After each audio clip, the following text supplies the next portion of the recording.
Sneakers and Cleats, the podcast. Welcome back to the Sneakers and Cleats podcast. It is Wednesday, August 30th. Number 20. Barry? Yep.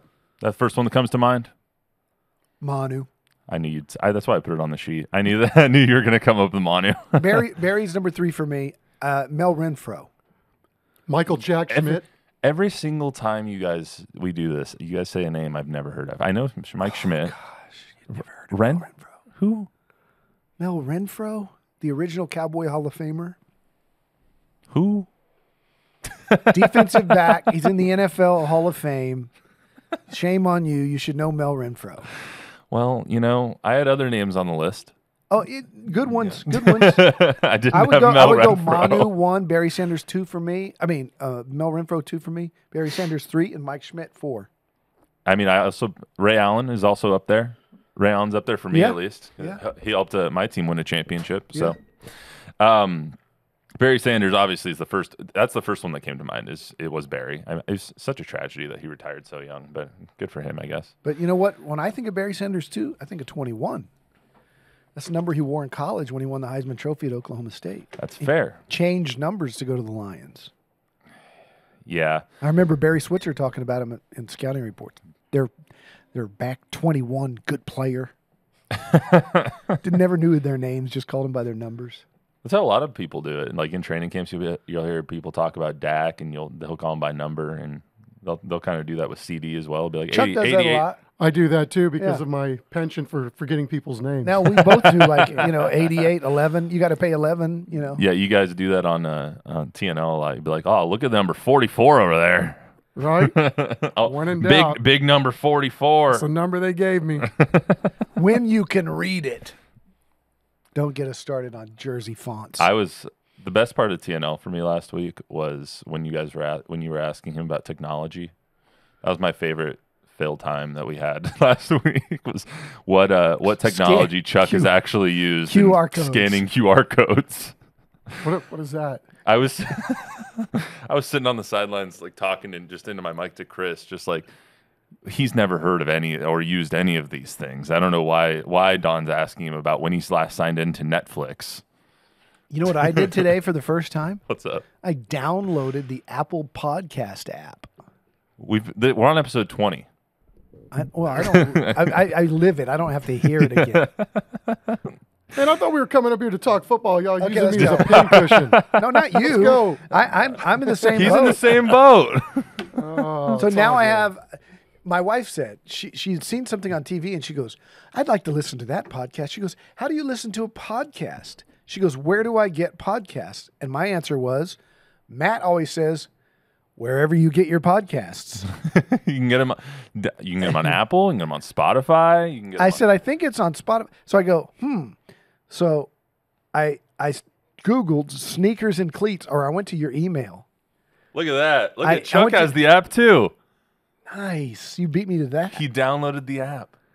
That was Michael Seifert, by the way, showing me how to do that. So I downloaded the app and I listened to last week's show for a little bit. I played it for my wife. She thought it was good. Hell yeah. And she wondered if there was going to be video. Damn right there is. I told her. Soon. We got cameras setting up right now. Our ratings are going to go into the tank once there's video. Once they see what we look like. Oh, yeah. All right, guys. Well, let's get to some high school football. So this is our weekly Wednesday High School Hype Squad episode of Sneakers and Cleats. As you know, every Wednesday we're dedicating one episode a week to high school athletics here in the San Antonio area. So this week we're going to recap an awesome week 1 of high school football. We had a great Friday Night Fever that we did on Friday. We did a great episode of Redundant. That's redundant. Yeah, Friday Night Fever on Friday. Friday Night Fever on Friday. At least I didn't say it on air. We're going over the TNL top 10 for 5A and 6A, as well as your sub top 10 for divisions 1A and through 4A. We'll also have a preview of our next TNL matchup, which is a good one between Sotomayor and South San, which is taking place tomorrow at Dub Ferris Stadium. So we're going to hear from Coach Juan Morales and over at Soto and Phil Barron over at South San, a couple of players as well. So let's get right to it. As always, I'm Matt Roy, joined by Don Harris, Chuck Migatinick. I think it's the latest I've done our introductions into this 15 podcast. minutes 5 into minutes, the show. 5 minutes in. So if you didn't know who we are, you're just listening to some three guys ramble. We appreciate it. All right, let's get to some high school football. So, Chuck, what was your most dominant statement-making performance that you saw in week one? Well, you've done a really nice job with this rundown, and I think obviously, what Steele did to Brennan jumps off the page. Because, yeah, we all knew that Brennan was retooling and lost a lot of their skill guys from last year, but it's still Brennan High School. Number 2, preseason number 2. Right. Preseason number 2, they were 16th in the state coming into last week, and they get beat. They don't get beat. They get destroyed, 52-0. I think they only had 78 yards of offense. Steele forced 7 turnovers, 5 picks from the sophomore quarterback. It was like they're not even in the TNL top 10 this week because our buddy Carlos does it, and he was at the game, and he said it wasn't even 52-0 close. It was even more than that. So, yeah, I mean, tells you, how good Steele is, too, and then obviously how long it might take for Brennan to grow up a little bit. But again, that's a tough first game, right? Absolutely. For a bunch of guys getting their first skins on the wall in a varsity football game. Right, you're starting a sophomore quarterback, and you go up against Steele. Like, good luck. I mean, and I think all uphill from here. Yeah, and we all have belief in Coach Baser. They have another tough matchup this week with Brandeis, but we all believe in Coach Baser that he's going to get things turned around and get things right that ship. If they played in week 6, week 7, maybe this would be a closer game when these guys get some, as you say, skins on the wall there, Chuck.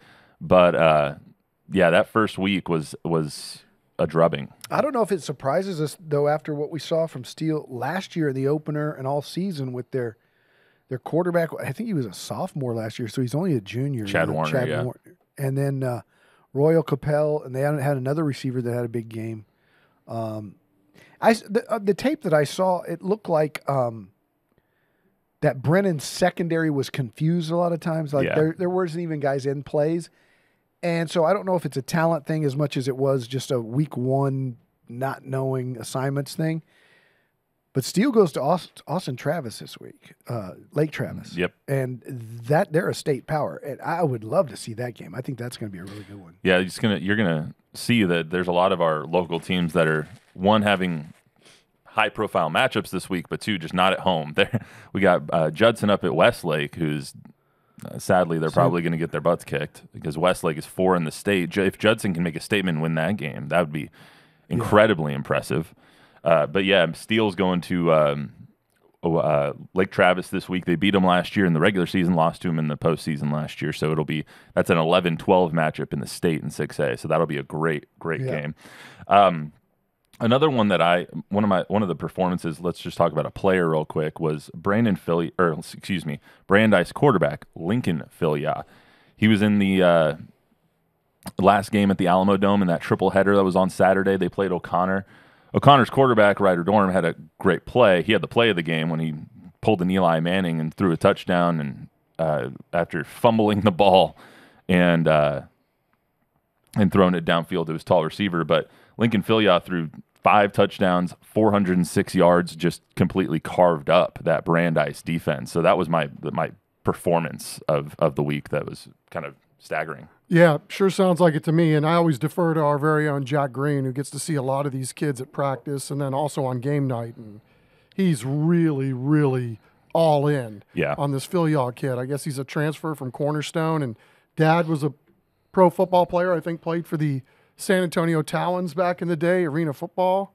Fond memories of that, by the way. There was a great OU player named Filia. I wonder if that's Dino Filia. Huh. But I don't think they are related. There was a Reggie Filia, I think. And there was a Dino, too.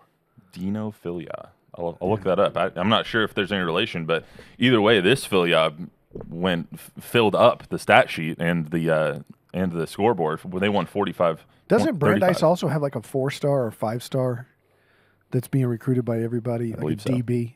I believe so. Yeah.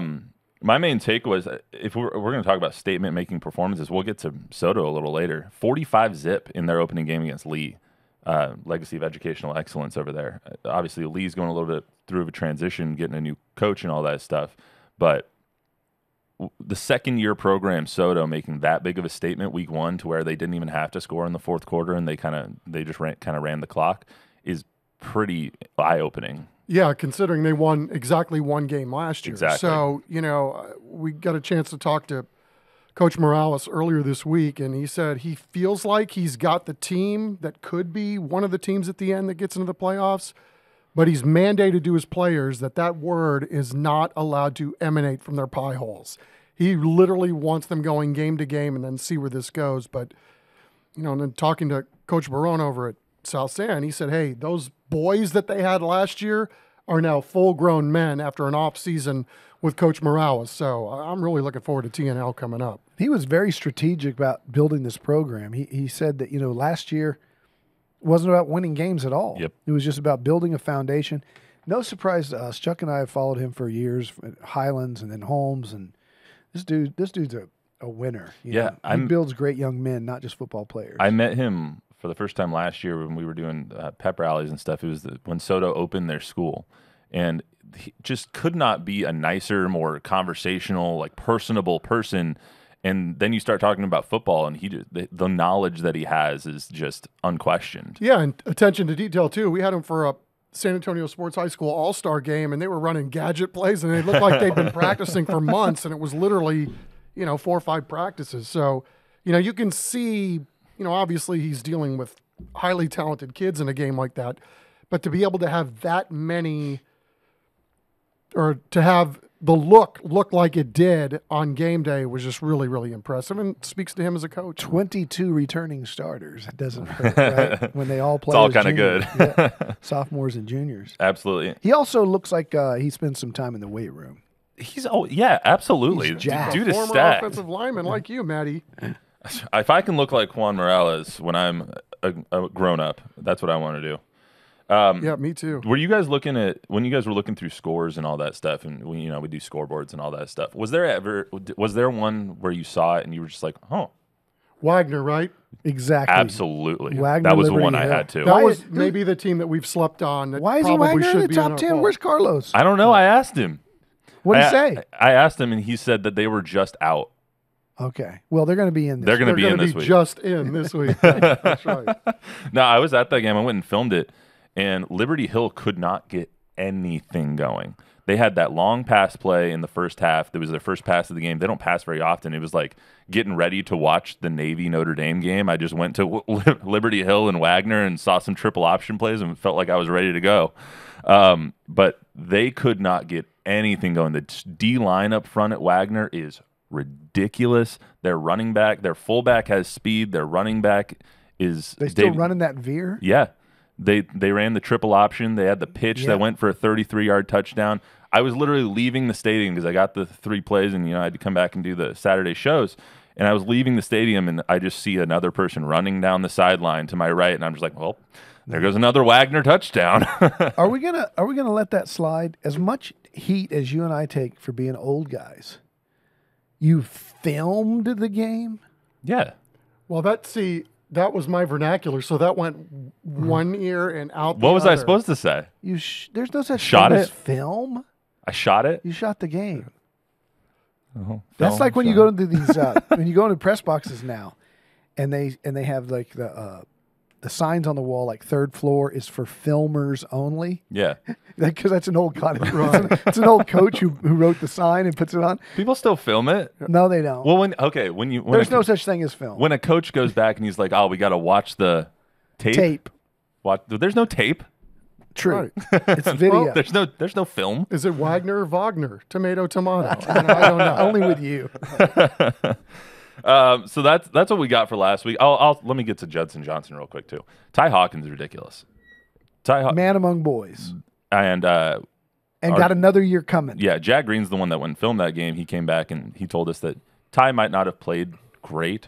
He didn't play his best game. He threw a pick that I saw, but it's kind of just like knowing that person is there, knowing that your chief, your king, your captain is there at the helm, and the kind of the calm that he brings, especially under year 2 with him, this TCU recruit. He ran for 3 touchdowns. He got them in position to score that game-winning field goal after the Johnson defense forced the fumble with like 2 minutes left against Judson.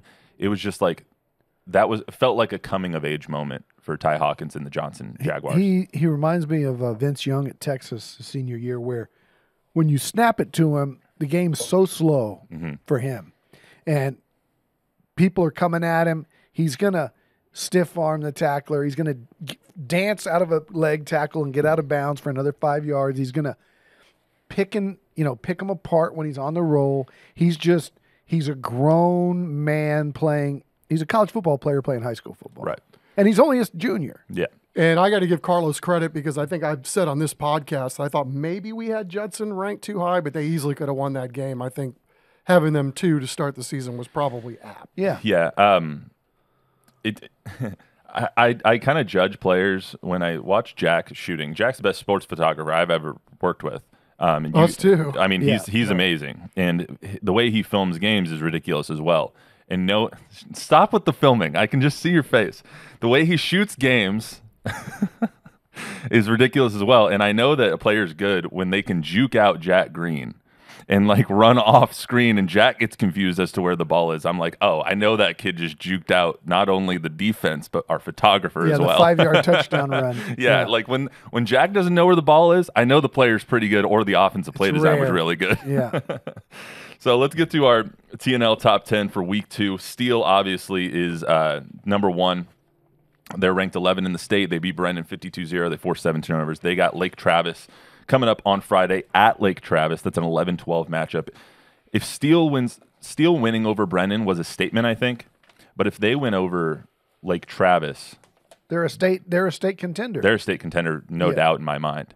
We'll go to Reagan is number 2. They beat Smithson Valley. Calvin Pryor at 150 yards on 21 carries. He's back. They got their quarterback back. They got the receiver back. They have a lot of returners. Reagan's going to be a wagon coming up. And Cole Pryor just offered by Texas State, so you got to believe that the deals are going to start coming in for him too, as he gets more and more notoriety as we go along. Reagan Johnson's going to be a great rivalry down the stretch. Absolutely, and that Smithson Valley game last year, that one ended in the Alamo Dome on a missed PAT. This year ended on a missed PAT, or the difference in the game, missed PAT by Smithson Valley. So Smithson Valley loses that one very narrowly. Johnson, we already kind of talked about. They beat Judson 24-21, game-winning field goal kick by Noah Garza. Props to Noah for squeaking that over the upright from about 45 yards or 35 yards away. So props to the young man for making that kick with 2 seconds left in the game. Never easy. Ty Hawkins had 3 rushing touchdowns there. They play O'Connor this week at 7 o'clock on Friday at Comalander. Warren is another one that's going to be a wagon coming up. They're 1-0. They beat Laredo United 34-14. Antonio Meza, he threw for 320 and 2 touchdowns, mainly to his receiver, Elijah Realzola. 6 catches, 172, and 2 touchdowns. Judson, I kind of want to talk about Judson for a second, because we mainly focus on Johnson because they won the game. Judson, they have they kind of front load their schedule like a college team does. It's like, let's get some really tough games out of the way at the beginning, and then let's get into district play and let's wreak havoc. So do you think that like after these first 2 games, because Westlake is going to be really tough this week. Westlake's number 4 in the state in 6A.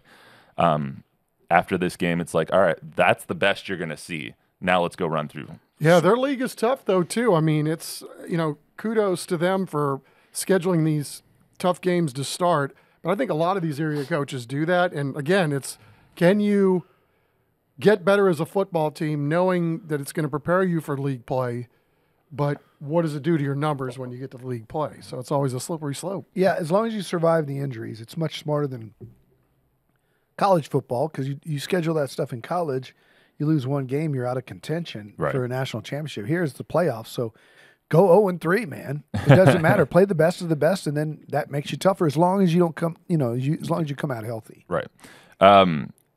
Veterans Memorial, we saw them up close and personal. They had no peoples in that game, but no problem for them. They beat Harlandale on TNL last week, 42-19. They racked up 445 yards of offense in that game. I know we had one of their plays as the play of the week. Clinton Dixon, not ha-ha. That was a good throw. Clinton Dixon to Jaquan Downing, who was our player of the game. That was a ridiculous throw. Like I haven't seen a high school quarterback make a throw like that in a while. Rolling left, having to plant your feet, flip your hips really quick, and launch it downfield. That ball was 50 yards in the air on a dime. So that was fantastic. Yeah. And then New Braunfels lost to Denton Ryan last week, so they're 0-1. They're at number 7 on our list. They lost 27-24. They beat Denton Ryan last year. And now this weekend, they got the 111th edition of the Guadalupe River Bowl Saturday at Seguin. So that's going to be a huge matchup there. Harlan beats East Central. Harlan's number 8 on our list. Senior quarterback Noah Ferris went for 251 and 4 touchdowns. Their next game is at Laredo Alexander, which I also expect them to win because Laredo Alexander beat Holmes, but Holmes actually put up a good fight there, so that was good for Holmes. Brandeis beat O'Connor. They're number 9. They won 45-35 in the Alamo Dome. They're playing Brennan this week at Ferris on Friday. I don't know what to make of Brennan after that. I don't know either. Game. I don't either. I think this week's going to be more telling. Yeah, we'll know better. Because I think Steele's a wagon, and Steele's gonna kick your butt no matter what. But I think we'll know more about Brennan this week because it's very easy as a sophomore or as an underclassman to get overwhelmed in those big games like against Steele. But you're coming against Brandeis. You're home. It's a league game. It's a league game. I think this is more of like something Baser can get their guys up for. Not that they weren't up for last game either, but I think they just got so overwhelmed so quickly by an experienced Steele team that it's going to tell you a little bit more about what Brennan is going to be this week. And then Smithson Valley, I already went over it. They lost to Reagan 17-16. They play Killeen Parker Heights at 7 p.m. on Friday. Real quick, just going to go over our sub-TNL top 10. This year we're doing 1A through 4A, or if you want to reverse that, 4A through 1A as a separate top 10 because they deserve some recognition as well. So Davenport's 1, Cuero's 2, Somerset's 3, Lavernia's 4, Bernie, who just lost their quarterback, Jackson Bays, for probably the season, is 5. So that's really, really upsetting for him. He's a fantastic player, and that was a great team last year.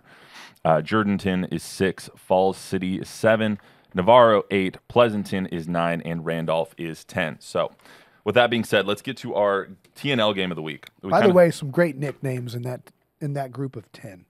You know, like what? Do you know any of those nicknames? Mm-mm. Cuero's the Gobblers. Oh, really? That's a great one.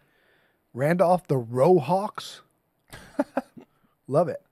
I am just happy that I finally got told that it's pronounced Jordanton and not Jordanton. Yeah. Because the Fall City Beavers. You gotta love that. Nothing like the Santa Barbara banana slugs down out in California. So T-shirt that John Travolta wore after the accidental killing in Pulp Fiction, and the wolf comes and cleans up the car, and they get Tarantino's clothes. Yeah. And he wears the Banana Slugs T-shirt. What a great mascot, the Banana Slugs. So let's talk about TNL a little bit. We kind of touched on it a little bit earlier, but let's get into it a little bit more thoroughly here. Let's start with Soto. They're in their second year as a program, and what they did to Lee was extremely impressive. But talking to Coach Morales, he expected it almost. He expected those guys to come out and fire and come out and kind of put their stamp and tell everybody, like, yeah, last year was a foundation building year. This year we're going to come out, we're going to compete, we're going to have fun, but we're going to put some hats on people and we're going to make ourselves known. Without being critical of high school kids, I'm anxious to see what happens in that district. Because we don't know how good Sotomayor is going to be until we see them play the Brennans and the Brandeises and those people of the world. Because I would expect they have a talent advantage over Lee. And I believe the same is true for this week's game against South San. Mm-hmm. I'm anxious to see what they do in the district. But the eye test from just catching a few plays of that game, they've got some hosses. They do, absolutely. And yeah, they're underclassmen too. I mean, they're really excited about their defensive line. It sounds like they've got size, speed, and athleticism along the defensive line. They've got a lot of guys that have played a lot of high school football games already. Yeah. And so, why not? I'm looking forward to this game for a lot of reasons. mostly because South San beat them last year, and I guess had a lot to say following the game, and Coach Morales made no bones about it. He said, look, we took notes. So we remember what happened last year. So I think it's going to be a fun game. And, talking to Coach Barron, I mean, he has nothing but respect for what Coach Morales has done at Sotomayor because of, his ability to build a program, and plus he's been able to do it in other programs as well. But the way they've done it, the way they've kind of, as you said, built the foundation, and here we go. It's going to be a different ball game this year in terms of the score for sure. I have to believe going in because again, Barron said it best. These boys last year are now men because of what they all went through. Yeah, and I think Coach Morales kind of said it best in the interview. I asked him what it's like to start a new school like that, because you're starting from the ground up. You don't have any student section. You don't have any community there. And he was like, that was my favorite part of starting this new school and being the first head coach ever at Sotomayor, was being able to work with the athletic department, work with all of the cheerleaders and the dance team, and build this community and build the alumni association and kind of get everything set up to where now it's like they're one big family that's all pulling on the same rope in the same direction. Yeah, I mean, everything from like, what's the logo going to look like? Right. What are the uniforms going to look like? And things you don't normally think that a coach has got to worry about. He's having to undertake all these different things. I would think the best part about being a coach at a brand new school, the locker room smells good. Right? New washing machines for everybody. Everything smells good. You don't have that, baked in 20-year locker room. I don't know. There's always something. There's something about that locker room smell that brings back the nostalgia. True. That's true. Sometimes you like a smelly locker room. That mildew. Or worse. All right, let's get to South San real quick. South San. I was talking to Coach Barron, and he's just hard not to root for, especially when it comes to.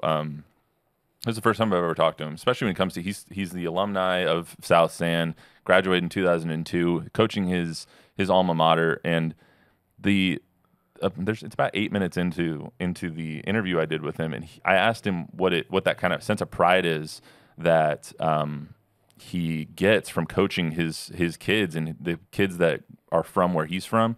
He's like, there's nothing like it. It's that he hasn't worked a day in 4 years because it's just such a joy to go and kind of be a role model for the kids that used to be him.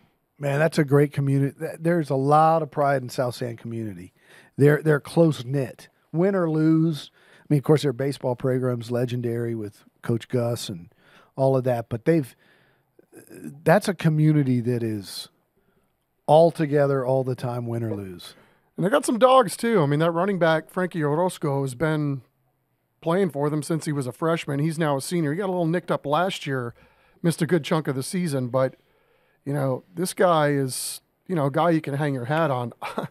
But Coach Barron told us he's got a guy by the name of, listen to this.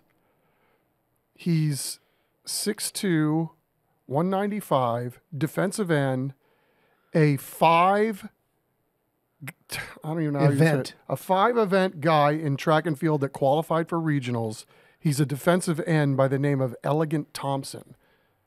So it includes 300 meters and 110 hurdles.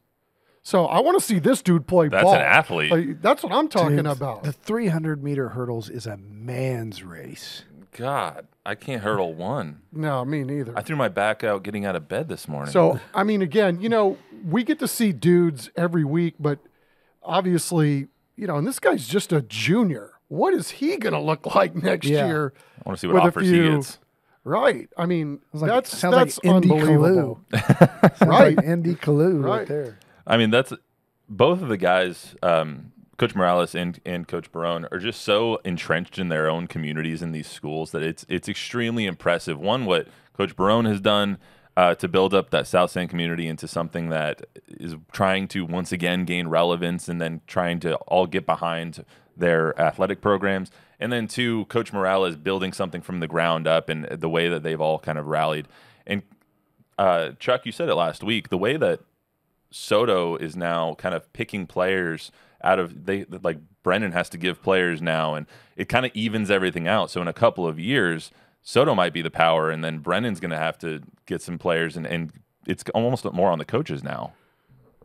Well, it always helps to have numbers, especially in the great game of football, right? And then, at some point, Sotomayor is going to have problems because there'll be another school growing out there too. So it's just the evolution. That's when Brennan got fat when they first started. They grew up and then all of a sudden turned into a power. So, yeah, there's some adjustments that have to be made, but, I'm pretty sure that Baser will do exactly what needs to be done. We saw that with Churchill. When Reagan was built, Churchill was dominant. They were like Judd's, in the 80s. Anyway, they built all those new schools in that district. Reagan, then Johnson, and Churchill struggled for a while. But as Chuck and I will tell you, Ron Harris, top 5 coach in the area. No relation. Sure. No relation. He is doing as much or more with less than any coach I can see. Yeah, I mean. We were talking about this briefly last week. Like, if you're going to name the top 10 coaches in town, I mean, he immediately pops into my head. I'd even go top 3. Yeah. Just in terms of ability to build a program, gauge what you have, tailor everything you have around what you think you have, and then run it better than somebody else does. There's just so many great coaches and great programs in this area. For sure. It's such a fantastic area to cover. And last question before we get to the interviews, because this has already gone a little bit longer, but I mean, we talked about technology for 10 minutes, so I don't count that. We're going to spend another 5 talking about Chuck's shoes-sock combo today. What's wrong with the shoes? They're a little Nothing wintery. wrong at all. It's just awesome. It's just off the charts. Like, well, I wish we had cameras that everybody could see. So nice of you to say, Donald. Those are fantastic. I'm wearing beat-up Nikes that I wear every day. But Chuck's took the time to match the socks, too. But they're wool. I think people would give me hell for the fact that it's 125 degrees. It's a light chocolate sneaker, and it's It worked well in Green Bay in December, though. Yeah. It'll work well in 4 months when it's not 100 degrees Huge outside. shoe game from Chuck today. Thank you. Sal, last thing I wanted to ask you guys. I asked Coach Barron this as well, and he had a good answer, and we'll hear that in a second. But you guys have covered high school athletics here for a very long time. Has South San always been that kind of hard-nosed, bring your lunch pail, like they might not win the game, but you're gonna know you just played the South San Bobcats kind of team? Always. And there was a time there where they were in that district. I think it was the Smithson Valley district. They got, when they did redistricting, they put them in a district. It was the Northeast district with Churchill and Reagan and Johnson and all them. Remember that? They played 2 years in that district. They had no chance to win a single game in district play. No chance. But every team in that district will say the hardest game we played was South San.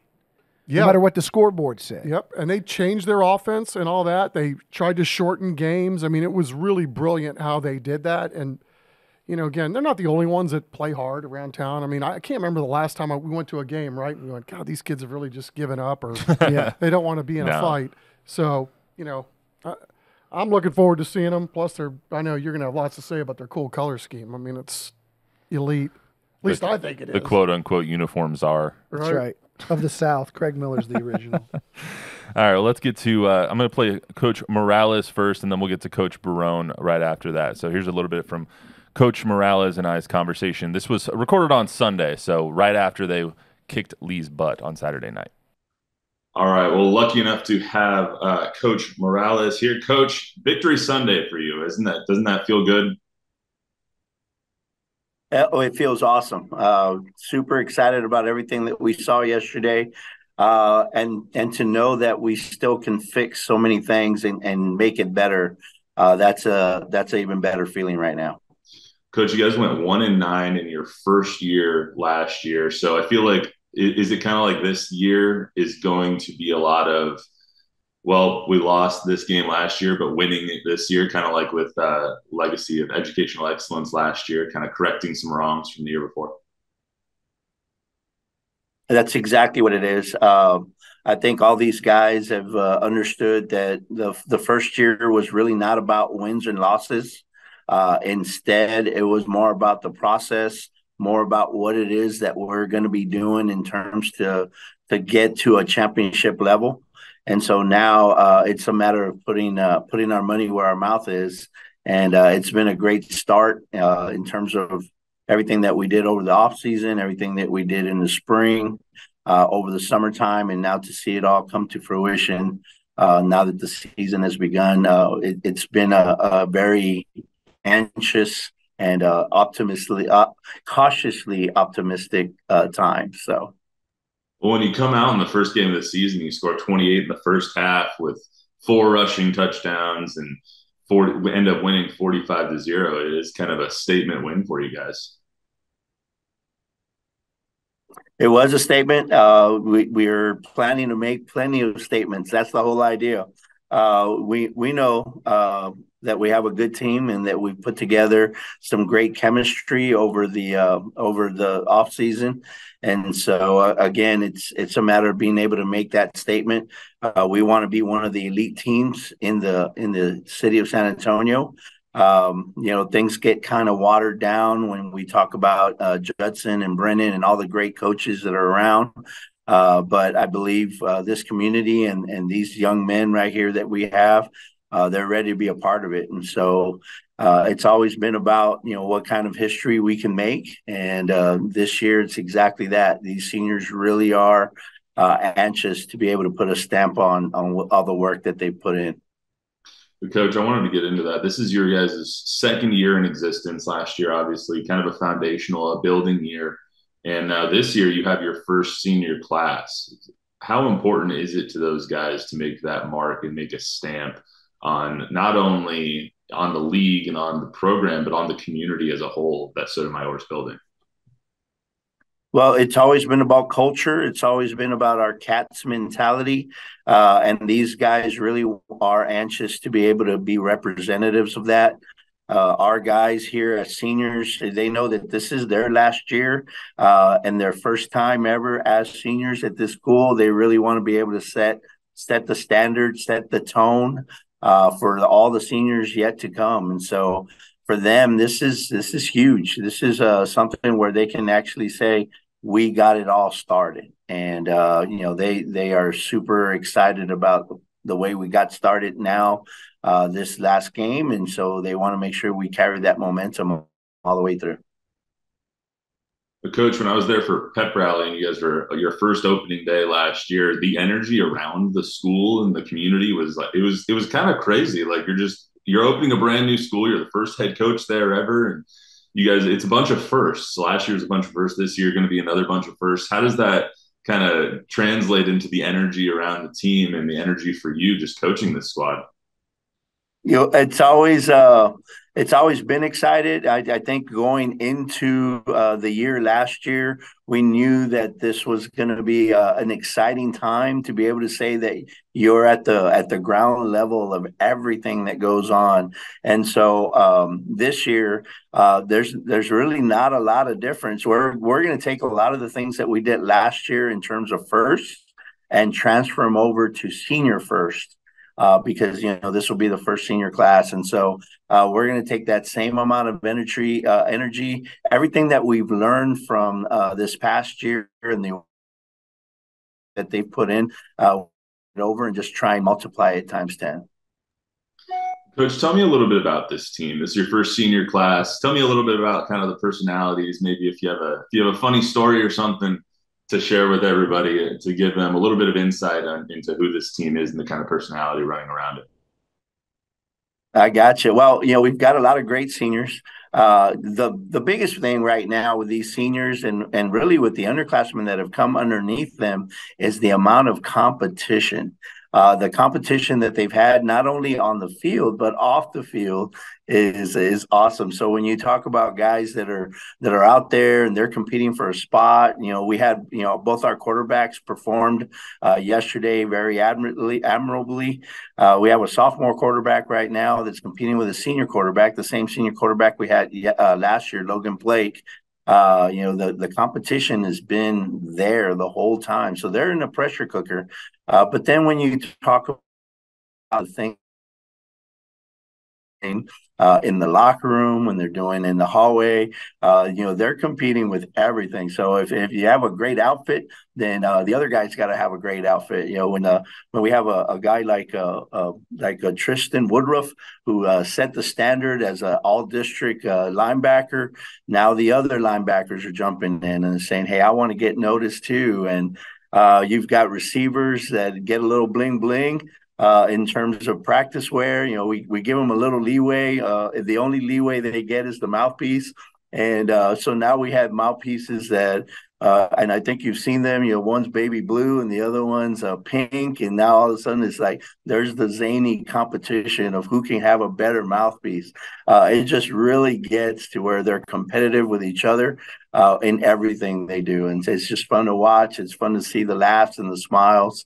I think we got rid of one mouthpiece yesterday because he tried to use it in the game, where white with a chain across the top. It's like no, can't use that one over there. So it's a fun deal. It's a fun group.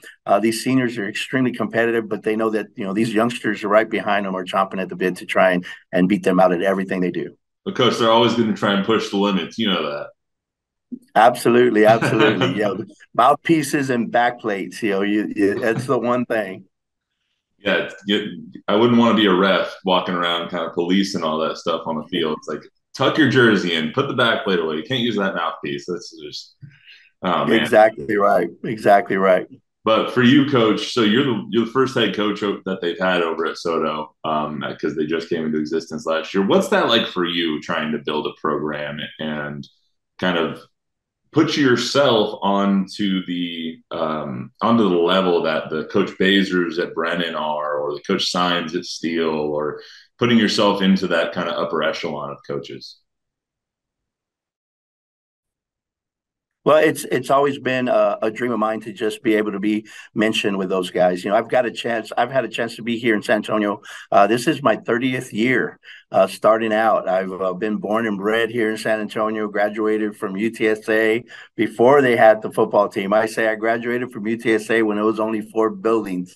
And but to be able to grow up with these guys, Mark Soto and I, we coached together in Poteet 29 years ago. Coach Boykin, who's the head coach over at Stevens High School, we were coaching together under Mark Smith with Mark Soto at Seguin in 1999.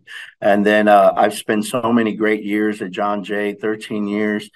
Me and Coach Baser were assistants on that group, and in that team with Coach Campbell, John Campbell.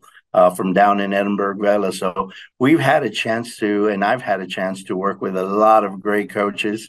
Those guys, I know what their work ethic is. I know what it is that they stand for. And for me to be able to say and do exactly what they're doing now, we haven't had that opportunity. At least I haven't to be able to get set. I didn't become a head coach till 21 years into my tenure. But it was once it was there, and to be able to make a splash right away at Highlands High School, and then to go over into a historic program like Holmes and really try and get that going after another great coach, Eddie Salas, had already been there. It's fun. It's fun to be able to say you're a part of that group, a part of those coaches, to be able to see and have great camaraderie with those coaches. So I'm going to tell you this right now. When we're here at Soto, we're not doing anything different or anything more special other than we're putting those values in. We talk about discipline, effort, excitement, enthusiasm, energy, teamwork, and leadership. And, we tie it all together in the service that we provide to our community and to everyone around us. So you'll find that all these other great coaches are doing just about the exact same thing. And so when you're able to teach those things in terms of culture, and you're able to teach those things in terms of fundamentals, and then, of course, surround yourself with great coaches. I mean, Coach Baser and Coach Soto, they have some great assistants, Coach Signs, guys that I know. And, I've done all that I can to be able to get a great staff here. And I do, because I've got, Josh Campbell, who's John Campbell's son, as a defensive coordinator, and David Gibbons, who's just done such a great job as an offensive coordinator at Taft and at Southside.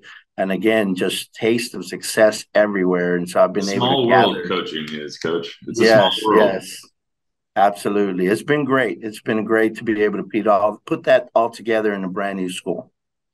Well, Coach, one of the reasons that we wanted you on the podcast today and is because you are going to be on TNL for the first time this week as a program. Soto taking on South San and Phil Barron over there down there. So it's kind of a tough turnaround for you guys. You're going to be on Thursday. You played last night. So we're recording this on a Sunday, or you played on a Saturday evening.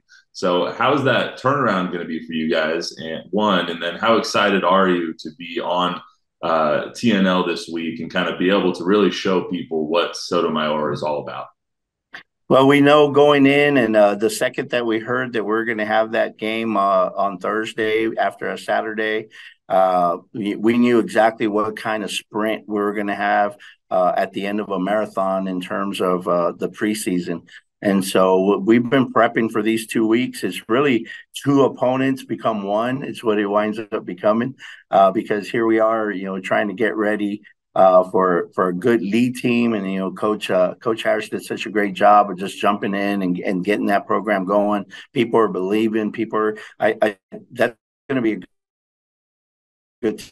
I'm going to tell you that right now. They're going to do well. It'll take him a little bit of time as well, just like it takes everybody, but I think he's going to do a great job. And of course, Phil does such an awesome job over at South San. He took it to us early last year, and we want to be able to shine out and make sure we give him a good game here coming up Thursday. But being on TNL, I can't tell you, it's always been such a joy to be able to talk to you and to Chuck and to Don and everybody that's involved. You guys do such a great job. And the part that I enjoy is that we get a chance to really spotlight some awesome athletes here in town. And to do it in a way that it's just done so professionally. From day one, 15 years ago, I started watching TNL and everybody involved. And I just, I fell in love with it just for the fact that, you guys are there doing it for the right reasons. And so we're honored to be a part of it. And we really want to be able to say, hey, let's make sure that we in our community and represent them super well, through the venue of TNL.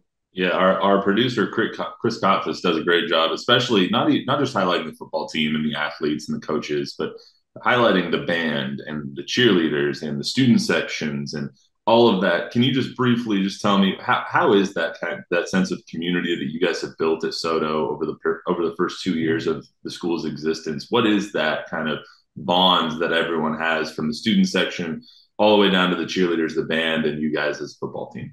Very easily said in one word: family. It's always been about family for me. It's always been about family everywhere I go. When it came to getting there at Highlands right away, I got a chance to involve the girls' athletics. I got involved with the band. I got involved with the student council, AVID program over there. Then I did the same thing at home. So it was about how many people can we get where we're all striving for the same thing, and that is to be a school of excellence. And so, when we got to homes, we added in the ROTC program, which is Colonel Davis does such a great job over there, and so many other organizations. So here, jumping in right away, the one big thing that our principal Ada Bulk and UC said, you're about family, and that's exactly what we need to start this school off in the right way. And sure enough, we started meeting as a leadership council. We include our spirit group, we include our fine arts group, our ROTC, AVID student council, and then of course athletics. And so we're able to put in all of that. And then we subpar it to the head coaches and the other sponsors that are along this. And we make sure that we're extremely involved with each other, and that we share those athletes, share those students. And when volleyball has a game, I try and get football players to show up. And when band is having competition, athletics tries to be there, and so forth and so on, because it really is about community. It really is about family and knowing that we believe in each other. And so if we do that, I don't think we can go in a wrong direction when you're doing something like that. Coach, well, I don't want to take up any more of your time. I could talk to you all day, But I know you got film to break down and players to get on and, all that stuff. So I can't wait to see you guys on Thursday and really see what the Soto Cats can do. Thank you so much, Coach. Yes, sir. Looking forward to it. And thank you again for all y'all do. So that was the conversation I had with Coach Morales on Sunday. Just a great guy. They're going to be a powerful program coming up in a few years. They might even be this year. Who knows? I mean, those kids play hard, and he's got them rearing to go, and he's got them in the weight room too. So they're all getting better, getting bigger, getting stronger, getting older, and they've got this good quarterback too. His name is Evan Pine. Evan Pine, the sophomore, might even start over the senior Logan Plake this week. So we'll see how that goes tomorrow on TNL. But here's my conversation with Coach Barron over at South San. Really just an intriguing conversation. And I'll tell you, I was in a trance when he started talking about why he coaches this team and the pride that he has with coaching this team. So here's my conversation with Coach Barron here. Welcome in Coach Phil Barron over at South San. Coach, you guys finally got some game film to watch now, but how you holding up after your game this week? It was tough. It was tough. Tough week for us. We just have to move on. And that's kind of what this game teaches you. You drop a game, or things don't go as planned, and you got to pick up the pieces and move on. And the next man, the next opponent up. We got to prepare for them. So, we were down about it on Thursday night and Friday, and then it's a new week. So it's Sotomayor week. So we've got to get ready and prepare for Sotomayor. Yeah, it was a tough 27-0 loss to McCullough. You guys did beat Soto last year, though. So what can you kind of tell your team this week going into the game against Soto on TNL? You guys also have it's kind of a 2-day rest advantage there. How much do you think that's going to help? What are you telling your guys kind of this week going in? Well, we saw Soto last night, and we went to go scout them against Lee. We got the tape this morning. They're a much improved Sotomayor than last year, right? The kids have grown. They're a lot better than they were last year. And so, that's what we're going to tell our boys. They're going to be more competitive. They're a year older. I think they have seniors maybe this year. I'm not too sure, but they're a good football team. Coach Morales does a good job. He's done a good job wherever he's been. He's done a good job. Coach Gibbons over there, the offensive coordinator, does a great job. Coach Campbell is a young defense coordinator that is over there that he does a good job with. So we just got to prepare our boys mentally. Physically have 2 hard practices. It's a short week, and put in the right game plan, put our kids in position to be successful. So that's all we can do. We're not gonna come into this game scared or worried, or we're going to come in this game confident and hoping to give them a good competitive game and see what happens at the end. Well, we're excited to have you guys on Thursday Night Lights this year. We didn't have you on last year, I don't believe, unless I'm misremembering. It's a pleasure for us to be able to highlight your guys' program and programs from around the valley. Or around the area, excuse me. What is it about your guys' program that you think makes you special? Like, what is something that you guys think you want to tell everybody? You want to make everybody know that there's something about South San. That's something is our kids are extremely hardworking. They're never going to quit, regardless of the score, regardless of the outcome, regardless of what's going on throughout the game. These kids they're tough-nosed, kids that, we like to consider ourselves, a blue-collar program. We're workers, and that's what we have. We have kids that are going to work and grind and get after it, and they're never gonna quit, regardless of what's going on, regardless of the outcome. They enjoy being around us. They enjoy being on the coaching staff, and that's kind of what we've had to build here, because it's been a long time since South San football has been successful. We've had some tough districts that we got placed in when we were in 6A, and you can argue, did we belong there? Did we not belong there? But nonetheless, the kids didn't back down, and we faced some tough competition. The kids have stuck around regardless of, whatever decisions UIO has made. And so that's what we have here at South San. We got fighters. We got kids that are going to work hard. We got a supportive community that is going to back the kids up, win, lose, or draw. And the community expects to be our kids to be well coached. They expect them to be disciplined, and that gives us an opportunity to win games when we have teams that are exactly that. That alone will give us a chance to win. So that's what I'd like people to know about my South San kids. They're hardworking, they're going to fight, and they'll never quit. And Coach, you have kind of like institutional knowledge when it comes to that too, because you graduated there in 2002, right? 2002, correct? Yep. So has it always been like that? Has South San kids always been those kinds of fighters, even when you were going there? No, absolutely. That's what South San's always been known for. Kids that they're going to get after it. They're going to come at you all night. They'll never quit, and they're going to work hard and keep swinging all night.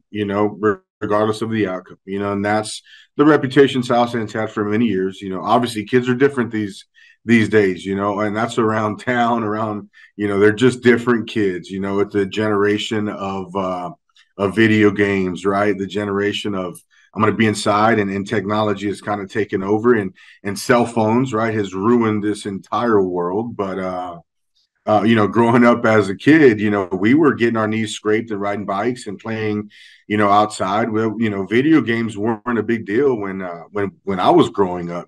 So even back then, you walk around a neighborhood on the south side of San Antonio, and there's kids out there running around playing and playing tackle football on the street. And sideline kid when you got to the grass. That's just kind of the way things were. You see kids at parks, all the time, and riding bikes, and the different generation now. So kids are a little different. They're a little different, but nonetheless, they're still going to work hard. They're still going to have a blue collar mentality. And so that's what we hang our hat on. Is that our kids are going to. They're never going to quit, and they're gonna work their butts off. So, Coach, one of my favorite things about TNL is that it not only highlights the community, or not only highlights the football team, and the coaches and whatnot, but it also highlights kind of your student section and your boosters and your community and your band and cheerleaders, and it kind of all encompasses the entire school. Can you tell me a little bit about your community there at South San? Tell me about your connection from athletics to the cheerleaders, or athletics to maybe the women's or the girls teams that are at that school. How do all of you guys kind of tug on the same rope and tug kind of in the same direction? That's something we've spoken about.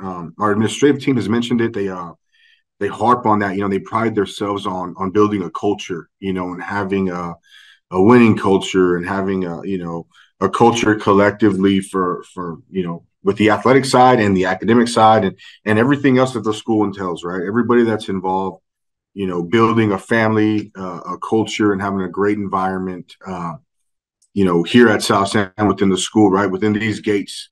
And so one thing that I did do when I first got this job was included our cheer and dance in our team picture. So our varsity team picture, they're in it with us every year because they're a part of us. So I wanted them to feel part of us. They're a big support group for us.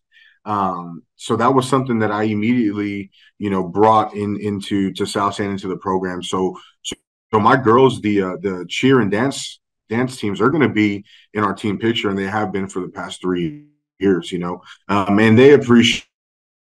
It's a big day for them, and we call it like a media day, and so they come out and they're in their cheer uniforms, and they get to take pictures, and it's one of those social media ops, right? That everybody, It's can't wait to Instagram moment, Coach. That's exactly right. We're going to put it on the gram. So we give them that opportunity, and I think they enjoy it. I think they appreciate it. and then the girls staff or the girls side of athletics, I'm the athletic coordinator. So, volleyball games, I tell the boys, hey, let's go support our girls, tonight when it's a Tuesday night and we're able to, to my coaching staff, hey guys, girls play here, girls play at home at this time. If we can get out there and, support the girls for a little bit, let's do that, so we just want to try to build a culture where everybody's supporting everybody, and our administrative staff and our principal, Erica Almendares, she's really big on environment and with the rest of her staff. So, that's kind of something that has it's kind of been a domino effect when they got here onto everybody else on campus, is building a positive culture, a family environment, and they kind of lead by example with that. And they're super supportive of everybody on our campus in all groups and all extracurricular activities. So it's been a fun year and a half, year and a quarter, whatever we're in right now, working with this new administration. So, yeah. But that's been big for us is building that culture. Coach, I wanted to ask you, speaking of culture, I mean, you're an alumni of the school. You know that school inside and out and what it used to be and what it can be. How much pride do you take every single day when you put on that South San hat and that South San pullover, nice pullover you got on? When you put things like that on and you go to your office and you have South San all around you, what kind of pride does that bring you to be the coach of that school? I haven't worked a day in 4 years. This is year 4 for me, and I don't feel like I'm working. I don't feel like I'm coming to work. This is what I love to do. This is what I was meant to do. This was God's plan for me to be a coach and for me to be a positive impact on young men, to give young men an opportunity to be successful, to be that role model for my kids that, grew up in the same neighborhood that I did, and I tell the boys all the time, my eyes have seen what your eyes have seen. My ears have heard what your ears have heard. And my feet have walked the same streets that you walk, so there's no excuse for me for my kids not to be successful, because I went through the same exact thing. And whatever trials and tribulations they face, whatever hurdles they have to overcome,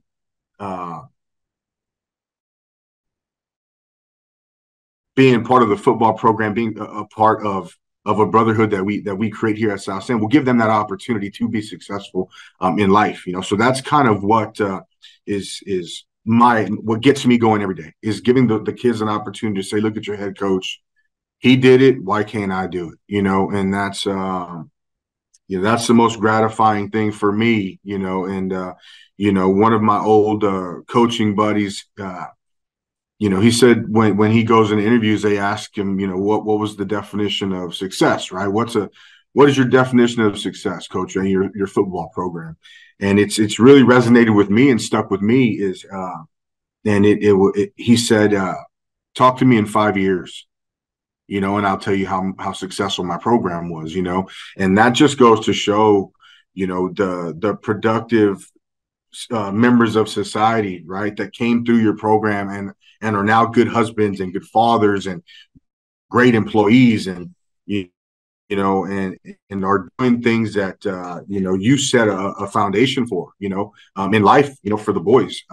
So that's what it is for me. Wins and losses, it's gonna happen. You're gonna lose some games, you're gonna win some games, but at the end of the day, our jobs are to mold young men into men, and teach them, integrity and character and principles, life principles, to give themselves an opportunity to be successful. So, South San isn't just a football job, a head football job. We wear plenty hats here. It's we're fathers to some of these kids. We're counselors. We're everything. We're relationship advisors. So it's another world over here with being in the inner city, and essentially that's what we are. We're an inner city school, and our kids face different different struggles than anywhere else. In inner city schools all face the same thing, but wins and losses, it is what it is. But I take pride in being the role model for these boys and trying to give them an opportunity to be successful when they leave my program. That is my ultimate goal. And I can be judged on that, and I could be fired on that, by the losses, But at the end of the day, my time here at South San High School, it's not work to me. It's what I love. It's what I'm passionate about. I love these boys, and I tell them I love them every day, and they tell me they love me back. And I want to hug you, coach. That's the kind of coach I am. Let me put my arms around you and let me hug you. Whether you're right, wrong, or whatever the case is. I want to hug my kids, man, and I want to love my kids. Then I want to coach them hard. I want them to be successful. I want them to do the right thing. So it's kind of what gets me going is the relationships with my boys and giving them an opportunity to be successful when they leave me. That's what South San means to me. That's how prideful I am in my job, in my community. Like I said, wins and losses, it is what it is, But at the end of the day, if my kids left me better than when I received them, then that's a win for me. I was like in a trance there for a second. It was a great answer. I was just listening. I was like, this is great. This is a great answer. All right. Last question for you. I don't want to keep you too long. I know you got film the breakdown and guys to coach and all that stuff. So last question for you on TNL. Like I said, I don't think you guys were on last year. This is going to be the first year in a couple that you guys were on.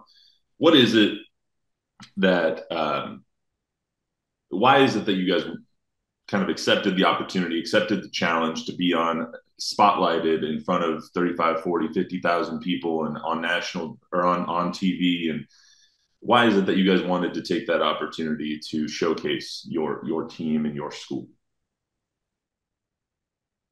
That's easy. That's for my kids. It's for my kids to get exposure. It's for my kids to, for their families, for our community to be able to see our kids on TV and have that same opportunity other schools around the area get. So that's what it is for me. It's never about me. It's never about my coaching staff.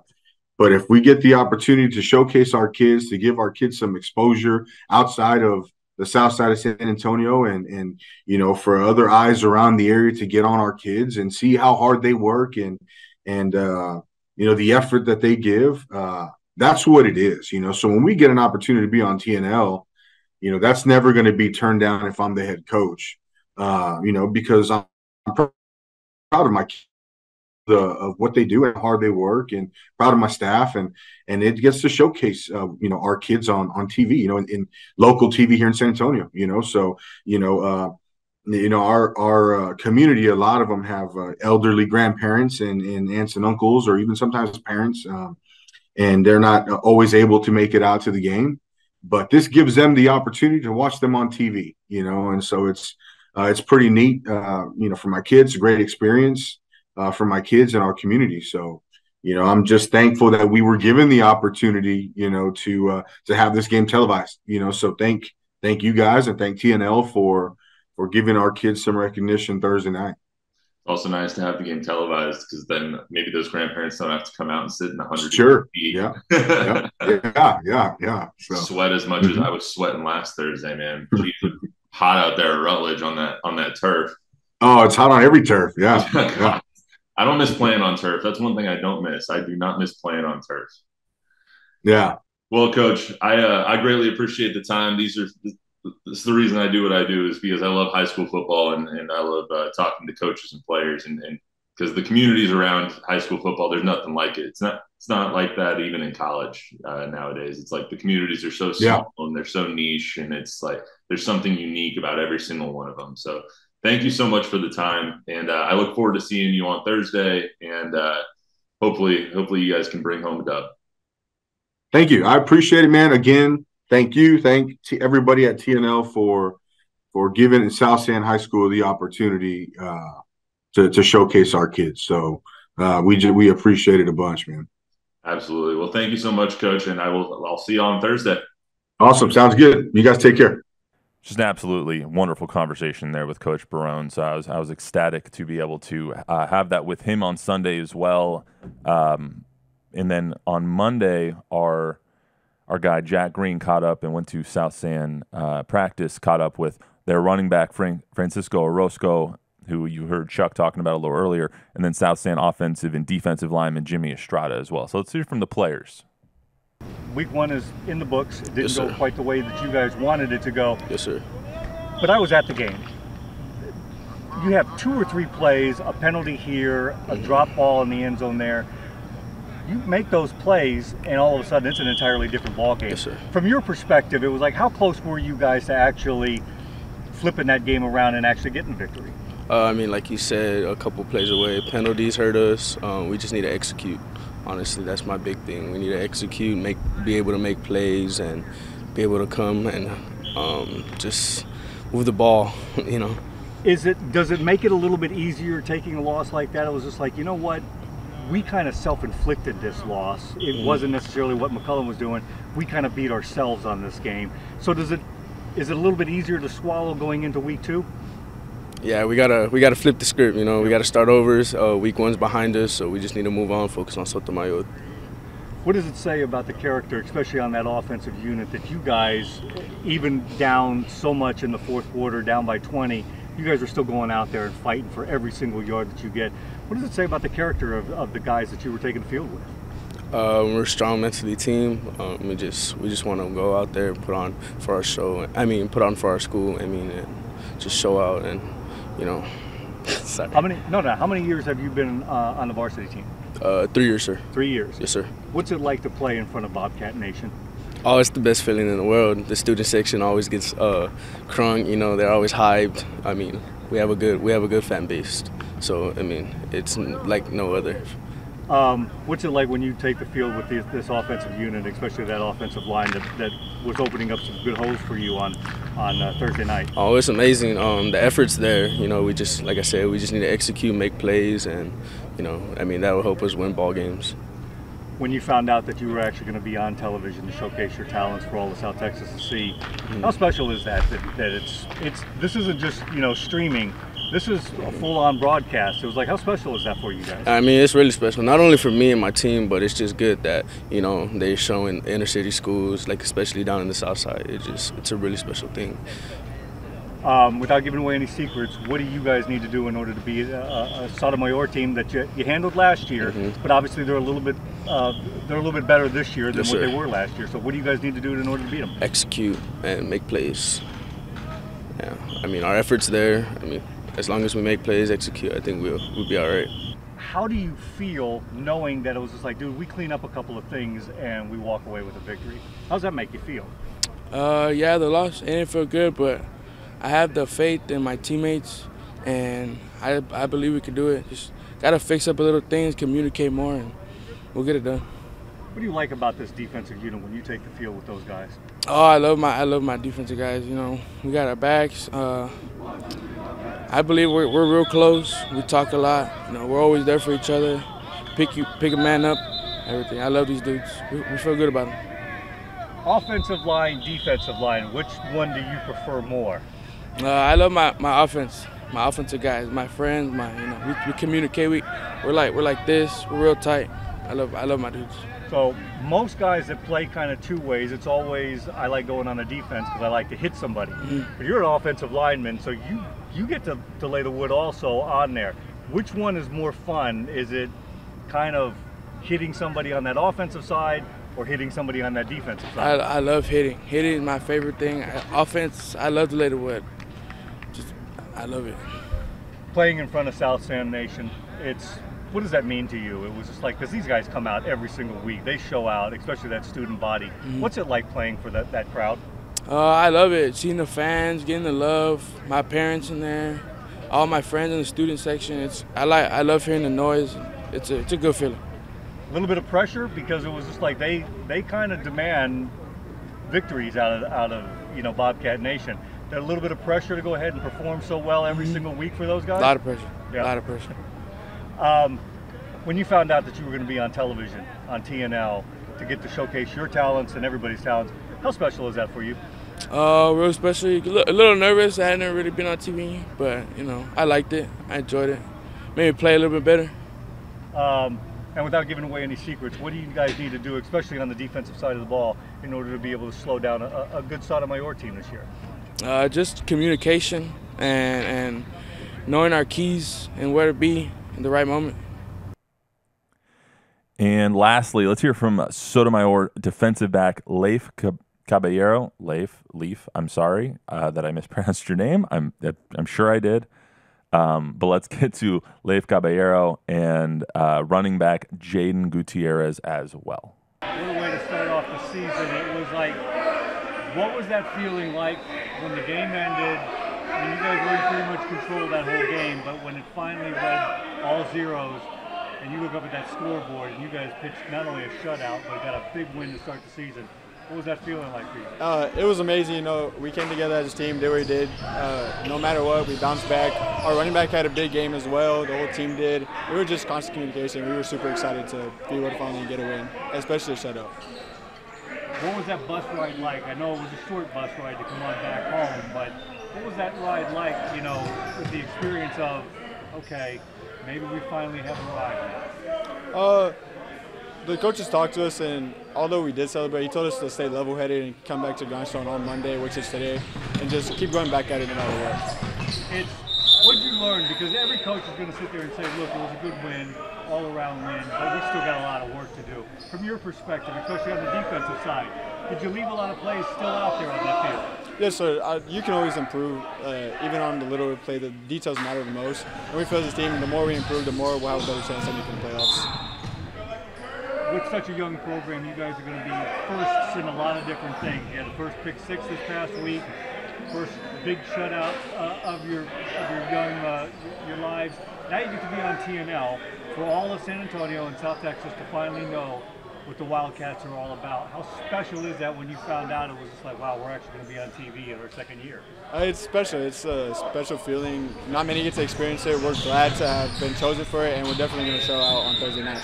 What do you like about it when you take this field with this defensive unit? What do you like about these dogs? The brother we have, the communication, even though it'll be hot, it'll be sunny, or even in the gym like we are right now, we're constantly communicating to try and get better and just be as a team and work together. Without giving away any secrets, what are you going to do to beat a much better than what their first game said about a South San Bobcat team? What do you guys need to do in order to get a victory? Definitely communicate, talk, and be on the same page as everyone else, and I think that'll help us pull off a win on Thursday night. 45-0. Yes, sir. What was that feeling like when the game finally ended and you can look up and it's like, not only did we get a win, but we pitched a shutout and we scored a lot of points? It was amazing. It was amazing. It felt good finally getting a win. Since last year we went 1-9. Man, like we finally brought it in last game. It's the first game. Obviously, it was just like every coach that I talked to was always going to say the same thing. Look, it was 45-0, but there's still a lot of room for improvement. From the offensive side of the ball, it was like, how much did you guys leave out there on the field on Saturday night? I think we could have done more. I think we could have put more up in the score, but we sure gave it our all. We gave it our all for sure that game. Yes, sir. What do you like about it when you take the field with this offensive unit? What do you like about these guys? The chemistry, it's a big family. Our offense is a big family. They're a fun group of guys to play with. This defense seems to be awfully good. How much better are you becoming because this defense that you're going against every day in practice? How much better are they making you? A whole lot better. They just keep hitting us, and that's just like what Coach Campbell would be saying. Iron sharpens iron, so that's what makes our mind in the games go hard. When you guys found out that you were going to be on television this year,